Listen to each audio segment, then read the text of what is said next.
Hello everyone! So bagong groom si Judah today. First time niyang mag-groom. Kasi po, meron pong nag-sponsor ng grooming kit para kay Judah Boy. Matagal ko na po talaga siyang gustong gupitan.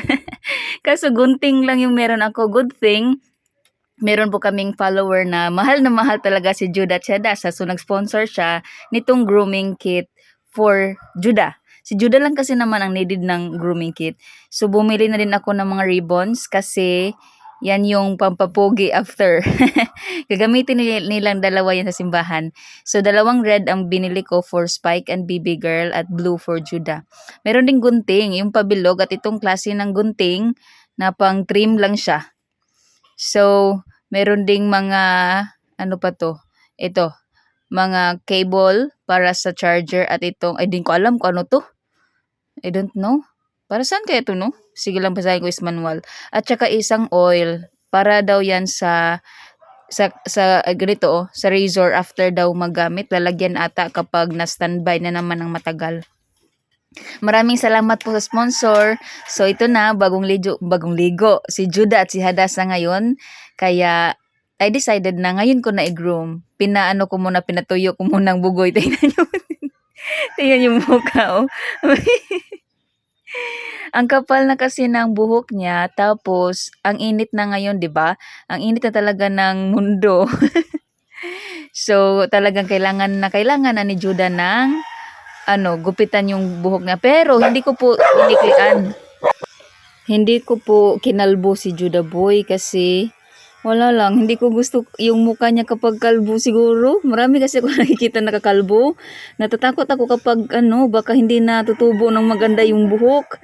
Kaya ang ginawa ko, nag-trim na lang ako, like konti lang yung, hindi naman sa konti, marami ako tinanggal. Pero medyo meron pang maraming buhok, I mean makapal pa yung natirang buhok. Inuna ko talaga yung katawan niya bago yung puwet at bago yung muka.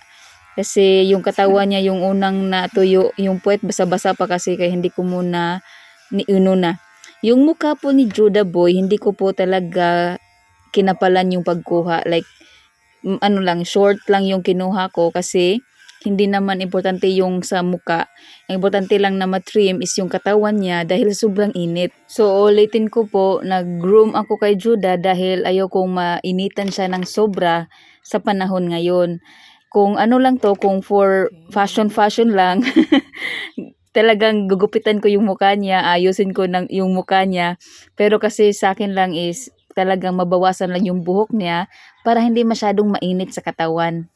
First time pala to namin dalawa ni Judah Boy. First time niyang mag-groom at first time ko din talagang mag-groom ng aso kasi si Judah lang yung first na aso ko na medyo makapal talaga kasi may breed nga.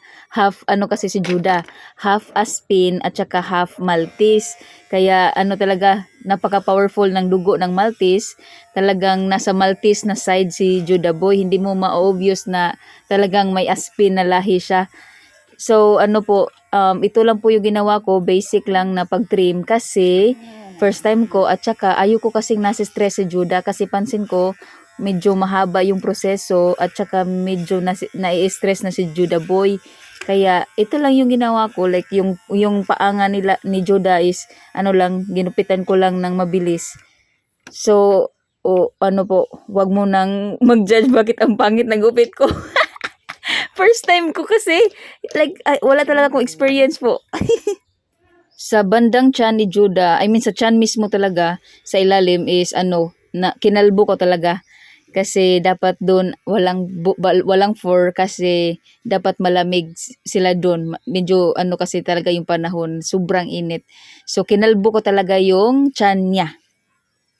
Good job po si Judah sa first groom niya. Hindi naman siya masyadong naglilikot. Although, yes, medyo naglikot din siya. Pero, sa first time talaga, as a first time na groom niya, talagang, good job. Yung tingnan niyo, umupo na napagod na po siya. Kanina ba siya nakatayo?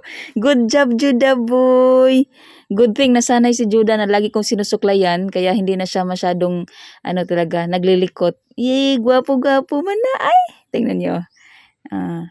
Yung sa puwet niya, hindi ko masyadong nakuhaan pa ng maraming for kasi nga stress na si Judah. So, ito muna ngayon, later or Sunday, siguro next month, babawasan ko naman yung nasa puwet niya.